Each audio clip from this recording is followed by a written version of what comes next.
Lo pernah nggak sih lo lihat air kopi yang ampasnya baru lo aduk? Sebentar doang, ampasnya udah balik lagi ke dasar gelas. Nah, sekarang bayangin kopi itu ada di lautan, diaduk sama ombak. Kenapa air laut nggak penuh ampas kayak gitu? Mikir gak sih? Karena ini semua bukan tentang airnya, tapi tentang wadahnya. Selamat datang di channel Tahu Gak Sih Lo? Dan kali ini, kita akan bongkar rahasia alam yang lebih gelap dari lumpur pasca banjir. Indonesia ini punya 2 danau ikonik di Sumatera, yang sering banget kena masalah banjir dan longsor di wilayah tangkapan airnya.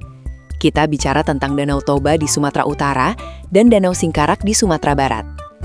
Keduanya sama-sama kena kiriman air bah dan lumpur dari atas bukit. Tapi lo perhatiin deh, Danau Toba itu kok cepet banget jernihnya lagi.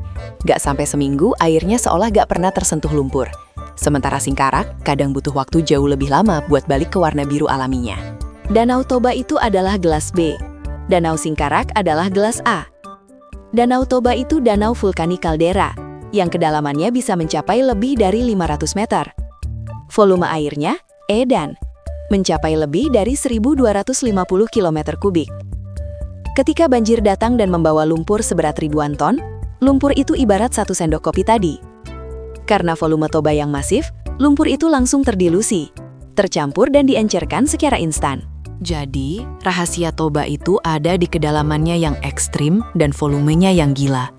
Ini yang kita sebut perangkap sedimen alami paling efektif. Toba itu lahir dari letusan supervolcano 75.000 tahun lalu. Saat magma kosong, atapnya ambruk, menciptakan lubang raksasa. Inilah kaldera. Bentuknya hampir menyerupai mangkuk raksasa yang sempurna. Coba bandingkan dengan Singkarak. Singkarak itu danau tektonik, terbentuk karena pergeseran patahan Sumatera. Bentuknya memanjang, seperti parit raksasa.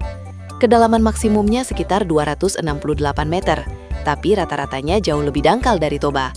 Volumenya juga hanya sekitar 8,1 km kubik. Faktor kedua yang krusial dan jarang dibahas adalah rasio area tangkapan air dan jenis geologi batuan. Ketika banjir di Toba, yang masuk itu partikel batuan yang lebih berat. Ketika banjir di Singkarak, yang masuk adalah campuran topsoil dan material halus yang butuh waktu berhari-hari, bahkan berminggu-minggu untuk benar-benar mengendap. Sampai di sini, kita sudah tahu Toba menang karena volume dan kedalaman. Tapi faktor manusia makin memperparah kekalahan Singkarak. Danau Singkarak itu bukan sekedar danau alam. Dia adalah bagian vital dari sistem pembangkit listrik tenaga air Singkarak. Perubahan level air ini mengganggu garis pantai dan dasar danau yang dangkal di pinggiran. Sedimen yang baru saja mengendap di pinggiran bisa terangkat lagi dan diaduk kembali ke badan air danau. Pertanyaannya, apakah Danau Toba itu imun dari masalah kekeruhan? Jawabannya, tentu saja tidak. Toba memang unggul karena geologi purbanya, tapi Toba juga rapuh. Deforestasi dan KJA. Sisa pakan ikan dan kotoran ikan itu ibarat lumpur organik yang masuk ke Toba. Sedimen organik ini jauh lebih berbahaya karena dia mengkonsumsi oksigen. Coba kita rekap. Danau Toba lebih cepat bersih dari Singkarak pasca banjir bukan karena ada sihir di airnya, tapi karena 3 hal yang nggak bisa ditiru. Kedalaman ekstrim. Pertanyaannya, jika alam sudah memberi wadah pembersih sehebat Danau Toba, kenapa kita masih terus-terusan mengotorinya? Jika Danau Singkarak saja bisa kita bikin keruh dengan gampang, bagaimana nasib danau-danau kecil di sekitar kita? Tulis di kolom komentar, menurut lo, fakta geologi apa lagi yang bikin danu-danu di Indonesia punya karakter unik?